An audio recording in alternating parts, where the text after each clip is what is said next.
AITA for not allowing my son to go to his paternal grandparents' anniversary BBQ because his father's stepchildren will be there. I, a 33-year-old female, have a 7-year-old son with my ex, a 35-year-old male. Almost a year ago, I was given full custody of our son, and my ex was awarded supervised visitation. The reason for this was the abuse our son was suffering at the hands of his father's stepchildren, who are 12 and 13. This was a very difficult battle to win.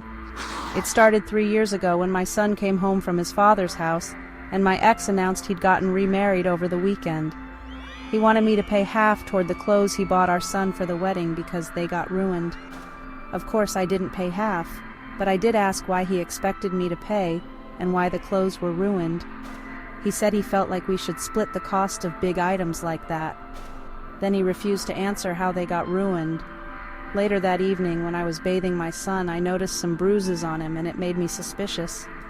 He mentioned his arms hurt and that the big kids had done it. A few weeks later, my ex called me and asked me to come and calm our son down. He said our son was hysterical, and he had been unable to calm him. When I got to his house, our son was still crying and wanted to come home with me. My ex's wife said one of her kids had accidentally stepped on my son's foot and my son got scared. But I could hear one of her kids in the background calling my son names and saying they wanted to shut him up. Over time, things got worse. There were more bruises and more days where my son would get very upset at his dad's house.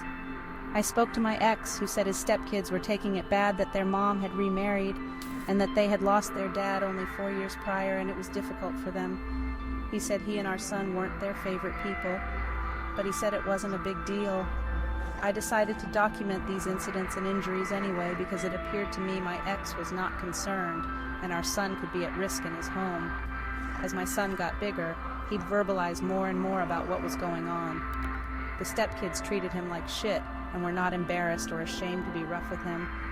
He'd get pushed and grabbed, and a lot of these accidents were happening. I put in a few calls to CPS, and they started to offer resources. It pissed off my ex, but I was worried for my son. The verbal incidents weren't on CPS's radar, really, but the physical stuff they also documented, and some of my ex's family had witnessed things, and a few even sent me rundowns about what happened. The incident that brought us to me getting full custody was my ex and his wife leaving the 3 kids home alone for hours together, and the stepkids dragged my son out of the house and locked him in the garage on his own where all the dangerous tools were held. My ex tried to fight for his right to retain custody, but CPS and the judge agreed it was not safe for our son. The reason he only gets supervised visits is his stepkids are not allowed around my son. My ex's parents are celebrating their wedding anniversary next month, and they want my son there. But my ex and his family are invited and will be attending.